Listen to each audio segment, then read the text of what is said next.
This story is titled, I Discovered What Really Went Down at My Fiancée's Bachelorette Party. Now she's pregnant and the baby isn't mine. Hey everyone! Before we jump into today's video, I need your help. We've noticed the channel is losing some traction, and subscribing is one of the best ways you can support us. It's quick, free, and it helps us keep bringing you awesome content. Your support means the world. Let's keep this channel growing together. Thanks so much. Now let's start the video. Hi Reddit, I've always read posts like this and thought, glad that's not me. Well, guess what? Now it's me. So yeah, this is a wild one. Let me set the stage. I'm 35, male, married for 8 years, and up until recently, I thought I had a pretty solid life. My wife, Elena, and I had a nice house, stable jobs, and we're even talking about starting a family. Turns out, I was living in a fool's paradise. This all went down a couple of months ago. It was a Saturday, and I decided to finally clean out our spare room, aka the dumping ground for all the random crap we don't use but can't bring ourselves to throw away. Elena was out doing her usual thing, shopping, gossiping, who even knows? So I figured it was a good time to be productive. While going through the mess, I found this old hard drive. I didn't even remember we had it, but I was curious. I plugged it into my laptop and started sifting through the files. Most of it was harmless, old photos, vacation videos, random downloads from when we were broke and sharing a computer. Then I saw it, a folder called Bachelorette Memories. Now let me be clear, I wasn't snooping. It was right there, and honestly, I thought it'd be funny to see Elena's bachelorette party shenanigans. I expected drunk karaoke, silly games, maybe a few risque jokes. What I didn't expect was this. The first video seemed normal enough. Elena and her bridesmaids laughing, doing shots, and wearing those dumb little crowns that say bride-to-be. But the second video? Whole different vibe. It started at a club, loud music, flashing lights, the whole deal. There was a male stripper dressed like a firefighter, because of course there was, and he was doing his thing. Elena wasn't just watching though. She was all over him, grinding, touching, basically acting like she was auditioning for some raunchy reality show. I was already feeling sick. But then the video jumped to a hotel room. She was kissing him. No, scratch that. She was making out with him like her life depended on it. I paused the video, stared at the screen, and just sat there, frozen. My first thought was, this has to be a joke. My second thought was, why the hell would she save this? When Elena got home, I didn't even wait for her to take off her shoes. We need to talk, I said, holding up the hard drive. She gave me her usual annoyed look, the one she reserves for when I interrupt her Instagram scroll. What now, Marcus? She sighed. I found some videos on this, I said, trying to keep my voice steady. Her expression didn't change. So? What videos? Your bachelorette party, I said, staring her dead in the eye. Her face went pale for a second, but then she rolled her eyes. Oh, for God's sake, Marcus. That was years ago. Why are you even bringing this up? I couldn't believe what I was hearing. Elena, you cheated on me with a stripper. I saw the video. She shrugged like I'd just accused her of forgetting to do the laundry. It was my bachelorette party. It's not a big deal. Everyone does it. I swear my jaw almost hit the floor. Everyone does it? Are you seriously trying to justify this? She crossed her arms and gave me that condescending look she's mastered. You're overreacting. It's not like I had an affair. It was a one-night thing. I was drunk, and it was before we were even married. Let it go. Let it go? I repeated, my voice rising. You kept this from me for 8 years, and you're telling me to let it go? She rolled her eyes again, like I was being the unreasonable one. Marcus, it's not like I slept with the guy. It was just some fun. I didn't tell you because I knew you'd blow it out of proportion. And look, you're proving me right. I couldn't believe her audacity.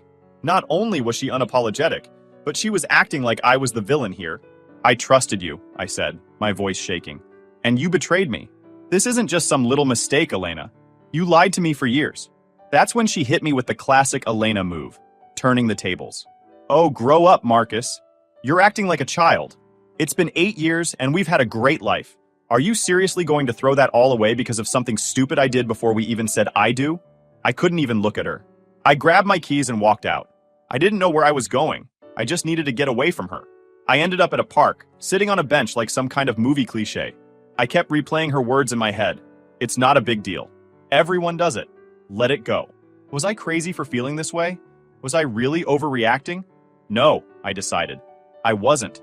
Cheating is cheating, and the fact that she didn't even feel sorry for it made it 10 times worse. When I got home, she was sitting on the couch, scrolling through her phone like nothing had happened. "Are you done with your little tantrum?" she asked, not even looking up. I didn't answer. I just went to the bedroom and closed the door. That night, I slept on the couch. Since then, I haven't been able to look at her the same way. Every time she smiles, every time she touches me, all I can think about is that video and the way she acted like it was nothing. I don't know what's going to happen next, but one thing's for sure. I'm not the same guy who sat there laughing at old TikTok videos a few hours before my entire world came crashing down. Alright, so after finding out about Elena's little bachelorette fun, I was a wreck. Half of me wanted to just end it right there and move on with my life, but the other half, probably the part that had been married to her for 8 years, thought, maybe we can fix this. So, like an idiot, I agreed to try marriage counseling. Elena suggested it, which I thought might be a sign she was actually remorseful and wanted to put in the effort. Well, she wasn't. But at the time, I was desperate to salvage what we had. We started seeing Dr. Fields, this older therapist who had this whole wise grandma vibe going on. She was calm and neutral, which is probably the only reason I didn't lose it during the sessions. I went in ready to lay it all out, hoping we'd get somewhere. The first session was a joke. Dr. Fields asked us to explain why we were there, and before I could even open my mouth, Elena jumped in. "Well," she said, with this fake little sigh, "Marcus has been really distant and angry lately. He keeps bringing up something that happened years ago, before we were even married, and it's been hard to move forward." Excuse me? The audacity! She made it sound like I was losing my mind over nothing. When it was my turn, I didn't hold back. I told Dr. Fields exactly what I'd found, how Elena had hidden it for 8 years, and how I felt like my trust in her was completely shattered. Elena didn't even look at me. She just sat there, rolling her eyes like I was wasting her time. When Dr. Fields asked why she hadn't told me sooner, Elena shrugged and said, "I didn't think it was a big deal. It was one night, and it didn't mean anything." Oh, great. So my marriage fell apart because of something that didn't mean anything. Things didn't improve after that. Every session felt like a loop. I'd talk about my pain and how I couldn't trust her anymore. And Elena would roll her eyes or say something like, "Marcus, you're blowing this way out of proportion." One time, I tried to open up about how I felt like a fool for not realizing sooner. Instead of showing any sympathy, Elena laughed and said, "Well, maybe if you didn't go digging around on old hard drives, you wouldn't be so upset now." Seriously, that's what she said. And then there was her behavior outside of therapy. While I was agonizing over how to rebuild our relationship, Elena seemed completely unbothered. She'd come home late from work or dinner with friends, her excuses always vague and full of holes. At first, I told myself I was just being paranoid. After all, I already didn't trust her. Maybe I was overthinking things. But then I started noticing patterns. She'd get all dressed up for these so-called dinners. Like way more dressed up than she ever did when we went out. Heels, makeup, the works. And when I'd ask who she was meeting, she'd always give some vague answer like, "Oh, just the girls." The girls didn't even seem to exist half the time. I'd check her social media, and there wouldn't be a single photo or post about these outings. No tags, no check-ins, nothing. One night, she came home late, like almost midnight.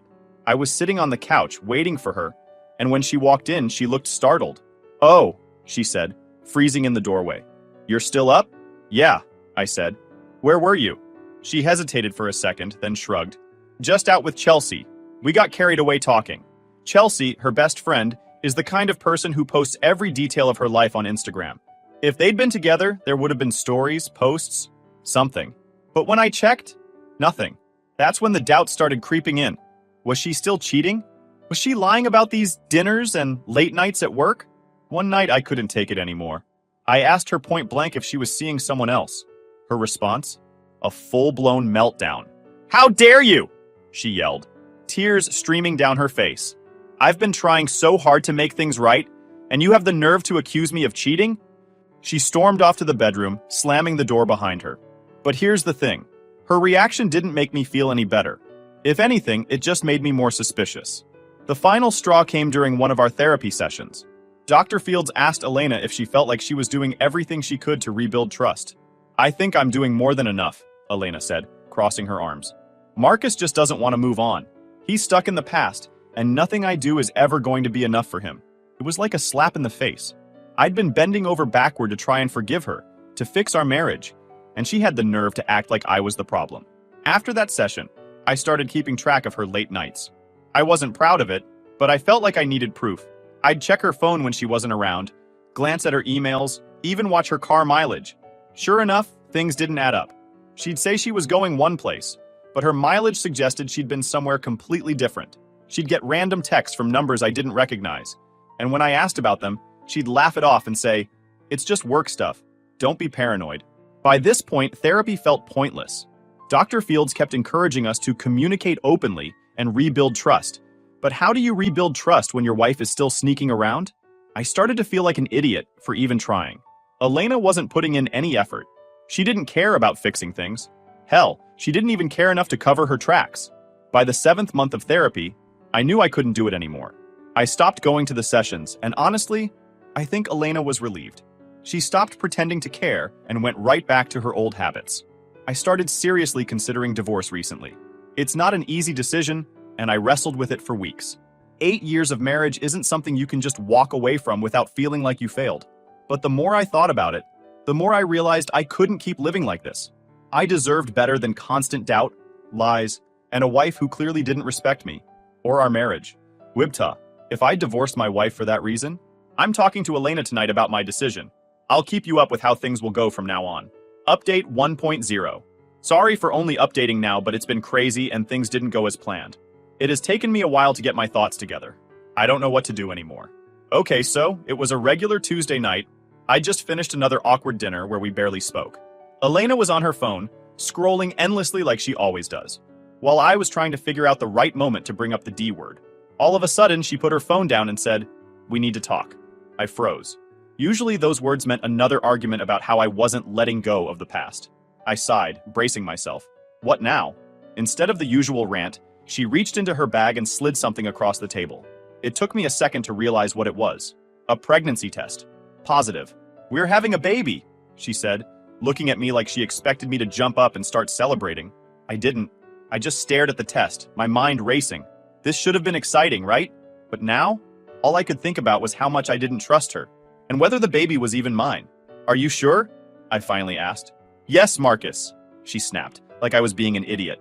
"I've taken 3 tests. They're all positive." I sat there, trying to figure out what to say. Was I supposed to be happy? Supportive? I felt completely numb. "Say something," she demanded, her tone shifting from expectant to annoyed.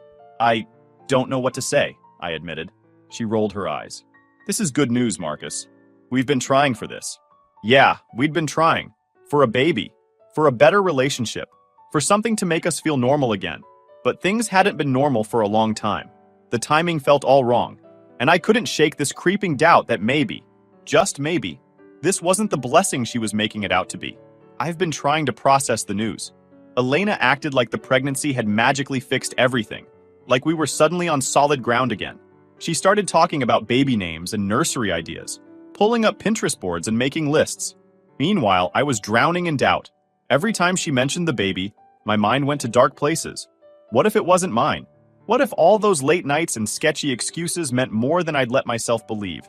I hated thinking like that, but I couldn't stop. I tried to play along, mostly because I didn't know what else to do. I nodded at her ideas, went with her to a couple of doctor's appointments, and even pretended to care when she showed me ultrasound photos. But I couldn't shake the feeling that this was all wrong. Our relationship hadn't suddenly gotten better just because there was a baby involved. If anything, the cracks were even more visible now. We still didn't talk about anything meaningful. Every conversation was surface level, and even those felt forced. One night, as we sat on the couch, she showed me another ultrasound picture. "Look," she said, smiling. "That's our baby." I forced a smile and nodded, but inside I felt like a fraud. I wanted to believe it, to feel excited, but all I could think was, is this really my baby? That's when I started running through the timeline in my head. The last time we'd been intimate wasn't recent. Things between us had been cold for months.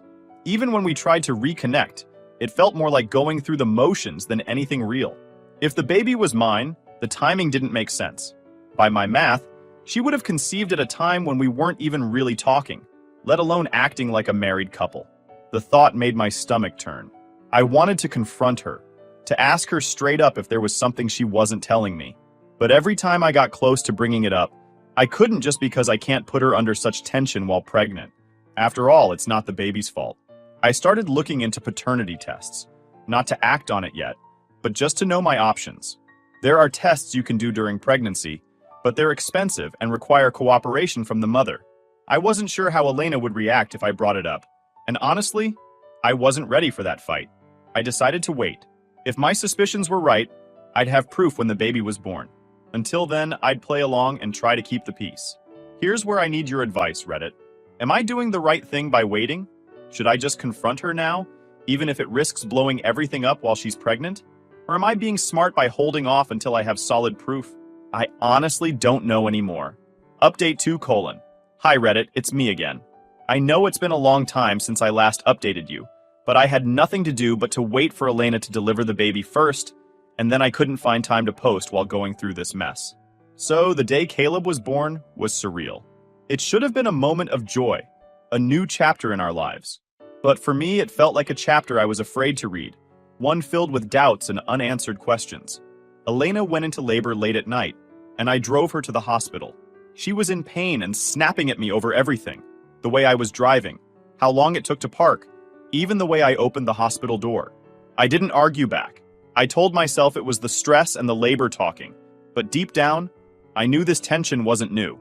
The delivery went smoothly, and within a few hours, Caleb was here. A boy, perfect in every way, or so I wanted to believe. When the nurse handed him to me, I tried to let go of all my doubts. I looked down at his tiny face, and for a brief moment, I felt a flicker of hope. Maybe everything could work out. Maybe this was the fresh start we needed. But that hope quickly faded. As I looked closer, I couldn't help noticing that Caleb didn't look like me. At all. He had dark hair and a complexion that didn't match either mine or Elena's. I tried to dismiss it. Babies change, right? But the doubts I'd been carrying for months came rushing back. Still, I didn't say anything. Not yet. Elena was exhausted and fell asleep soon after the birth. I sat in the corner of the room, holding Caleb and staring at him. He was innocent in all this, and yet he was at the center of everything I couldn't ignore. I'd already planned to get a paternity test, and now I knew I couldn't wait. The hospital offered discreet testing, and I requested it before we even left. I didn't tell Elena. I wasn't ready for that fight yet. I needed answers first. The first few weeks at home were a blur of sleepless nights and endless baby cries. Elena was all in on her new role as a mom, posting pictures of Caleb on social media, soaking up the likes and comments. She acted like we were the happiest family in the world, as if everything was perfect now. Meanwhile, I was spiraling. I did everything I was supposed to do, changing diapers, bottle feeding Caleb, trying to be present, but I felt like I was living someone else's life. Every time I looked at him, I found myself searching for something that connected him to me. I wanted to find some resemblance, some trait that said, "This is your son," but I couldn't. Elena didn't seem to notice my hesitation, or maybe she just didn't care. She was too busy basking in the attention from friends and family. Whenever I brought up how I was feeling, she'd wave it off. "You're just overwhelmed," she'd say, like my doubts were nothing more than new dad jitters. 2 weeks after Caleb was born, the paternity test results arrived. I'd been dreading that email, but when it finally came, I opened it immediately. The words jumped out at me. Probability of paternity, 0%. I stared at the screen, my hands shaking. I'd prepared myself for this possibility, but seeing it spelled out so clearly was something else entirely. Caleb wasn't mine. All the doubts I'd had over the past year suddenly felt justified. The late nights, the vague excuses, the timing, it all made sense now. Elena had been lying to me from the moment she found out she was pregnant. I sat in my car, parked a block away from our house, trying to figure out what to do next. I thought about Caleb, about the moments we'd already shared, and it broke my heart. He wasn't to blame for any of this. He was just a baby, caught in the middle of a mess he didn't create. But Elena? She had some explaining to do. That night after Caleb fell asleep, I confronted her. "We need to talk," I said, my voice colder than I intended. She looked up from her phone, frowning. "What now?" I took a deep breath and pulled up the paternity test results on my phone. "I got a paternity test," I said, handing it to her. Her face went pale as she read it. "You tested Caleb without telling me?" she said, her voice shaking with anger. "Yes," I said, my voice steady. I needed to know the truth. She stammered, her eyes darting around the room like she was looking for an escape. "Marcus, I can explain." "Explain what?" I snapped. "That you've been lying to me for months? That you let me believe this baby was mine when you knew he wasn't?" She started crying, the kind of tears that once would have made me want to comfort her. "Not anymore. It was a mistake," she said through her sobs. "I didn't mean for it to happen. It was just one night, And I didn't know how to tell you. Who's the father? I asked, my voice sharp. It doesn't matter, she said, shaking her head. It matters to me, I said. It matters to Caleb. She finally admitted it was someone she worked with. Someone she'd been seeing during the worst months of our marriage, while we were supposed to be rebuilding trust. Her excuses came flooding out. She said she felt neglected, that she made a mistake, that she thought I'd never find out. But none of it mattered. Over the next few days, I met with a lawyer to finalize the divorce papers. I was done. The lies, the betrayal, the entitlement, there was no coming back from this. The divorce was going to be messy. That much was clear. But I was ready to fight for what was fair. And finally, for what was right for me. I gave her the papers one evening after Caleb had gone to sleep.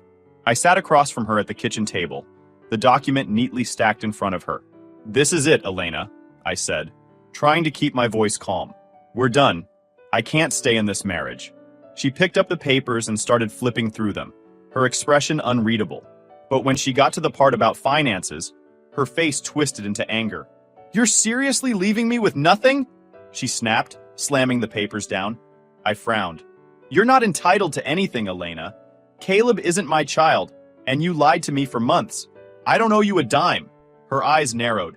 You've been acting like Caleb's father this whole time. You can't just walk away now.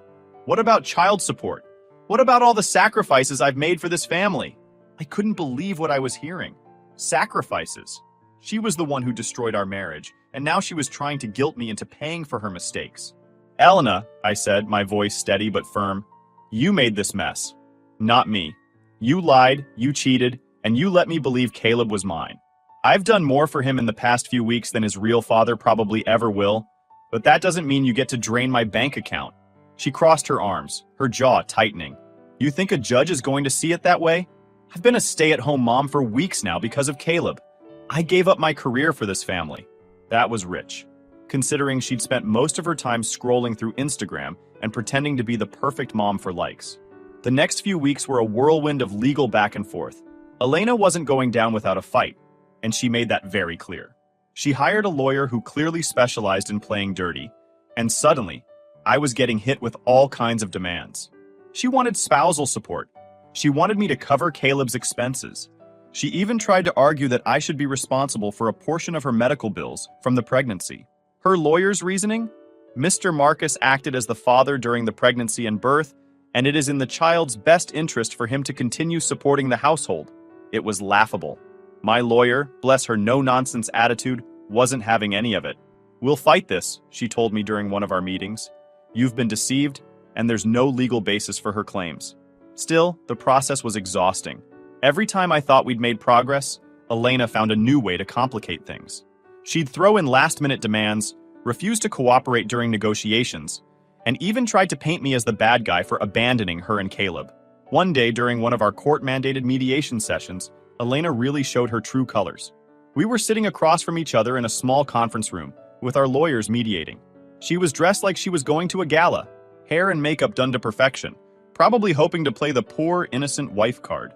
I just don't understand how you can be so heartless, she said, her voice dripping with fake emotion. After everything we've been through, you're just walking away? And leaving me and Caleb with nothing? I clenched my jaw, forcing myself to stay calm. Elena, you lied to me for months. Caleb isn't my child. You don't get to act like the victim here. She scoffed. You've been acting like his father. You think you can just flip a switch and walk away? Yes, I said firmly, because that's what happens when you lie to someone about something as important as paternity. Her lawyer tried to intervene, talking about emotional bonds and continuity of care, but my lawyer shut it down fast. Your client has no legal grounds to demand support for a child who is not my client's, she said, her voice sharp. Furthermore, Mrs. Elena knowingly misrepresented the situation, which could constitute fraud. Shall we pursue that angle instead? Elena's face turned red, and for once, she didn't have a snappy comeback. The turning point came when the court ordered her to disclose the identity of Caleb's biological father. She'd been avoiding the topic for weeks, insisting it wasn't relevant, but the judge didn't buy it. When she finally named him, a co-worker she'd been seeing during our rough patch, it was like the final piece of the puzzle clicked into place. Her credibility took a massive hit, and any sympathy the court might have had for her went out the window. The judge ruled that I had no obligation to Caleb or Elena, financially or otherwise. My lawyer even managed to block her attempt to get spousal support, arguing that her actions had directly led to the breakdown of the marriage. When the final ruling came in, I felt an overwhelming sense of relief. Elena's demands had been denied, and I was officially free. Elena, on the other hand, was furious. She stormed out of the courtroom, muttering about how unfair it all was, how she deserved better. But for once, her entitlement didn't get her what she wanted. I'll leave you here for now, Reddit. I'll keep up with your comments. Final update. Hey Reddit, it's been a while since I shared my story. I've had some time to reflect, and let's just say life has been interesting. A lot has happened since I finalized my divorce from Elena, and I thought you might appreciate an update. After the divorce, I moved out of the house and into a small but cozy apartment across town. At first, it was weird adjusting to life on my own, but honestly, it felt good. No more constant tension, and no more pretending everything was okay. It was just me, my space, and a fresh start. I threw myself into work and started going to the gym again, something I hadn't done in years. Turns out, physical activity really does help clear your head. I even picked up some hobbies I'd neglected during my marriage, like hiking and photography. Friends who had distanced themselves during my marriage, probably because of Elena, started reaching out again. It was nice to reconnect with people and feel like myself for the first time in years. Elena, on the other hand, wasn't doing so hot. A mutual friend told me that Caleb's biological father completely ghosted her after the court ordered her to reveal his identity. Apparently, the guy didn't want anything to do with her or the baby, and he even transferred to another office to avoid her. Classy. With no real support system, Elena was left scrambling. Her parents, who had initially backed her during the divorce, were furious when they found out she'd lied to me about Caleb's paternity. They cut back on helping her financially, forcing her to face the consequences of her actions for the first time. Elena tried to put on a brave face for social media, of course. Lots of posts about how she was a strong, independent woman and loving single mom, but anyone who knew her could tell she was struggling. Elena wanted to get back in touch with me. She called me one evening, her voice shaky. "Marcus, I've been thinking a lot, and I feel like we should talk." I didn't even let her finish. "There's nothing to talk about, Elena," I said. She sighed dramatically, like she was the victim. "I know I messed up, but we had something real. Don't you miss what we had?" I almost laughed. "What we had was built on lies, Elena. I've moved on, and you need to do the same." She started crying, but I wasn't falling for it this time. I told her I wished her the best and hung up. A few weeks later, she showed up at my apartment. I have no idea how she found out where I lived, probably through a mutual friend or something. She was standing at my door, holding Caleb, looking tired and desperate. "Can we talk?" she asked. I didn't want to cause a scene, so I let her in. She sat on my couch, bouncing Caleb on her knee, and started her little speech about how she'd changed and how we could make things work for Caleb's sake. "Marcus, I know I hurt you, but Caleb needs a father figure," she said, tears welling up in her eyes. "You've always been so good to him." I stared at her, barely able to believe what I was hearing. "Elena, Caleb has a father. It's not me, and you don't get to use him as a way to manipulate me into coming back." She looked at me like I'd just slapped her. "You're really going to turn your back on him?" "I'm not turning my back on him," I said. "I'm turning my back on you." She left after that, but not without another dramatic round of tears and guilt tripping. She'd send me long texts about how much she missed me, how Caleb needed me, how we could start fresh. I ignored most of them. When she wasn't trying to guilt me, she was trying to appeal to my sympathy. She'd talk about how hard it was being a single mom, how the bills were piling up, how lonely she was. Part of me felt bad for her. Caleb didn't ask for any of this after all, but I wasn't about to let her drag me back into her mess. I felt pity for her, honestly. She'd been so entitled during our marriage, so convinced that she could get away with anything, and now she was left with nothing but her regrets. Caleb, as much as I cared for him during those first few weeks, wasn't my responsibility. I hope Elena figures things out for his sake, but I'm done being her safety net. Looking back, I'm proud of myself for walking away. It wasn't easy, and there were moments when I doubted if I was doing the right thing. But now, seeing where I am and where Elena is, I know I made the right choice. And if Elena's downfall taught me anything, it's that you can't let someone else's lies and manipulation define your life. So yeah, Reddit, things are looking up for me. As for Elena, well, she's still trying to figure out how to clean up the mess she made. I wish her luck. She's going to need it.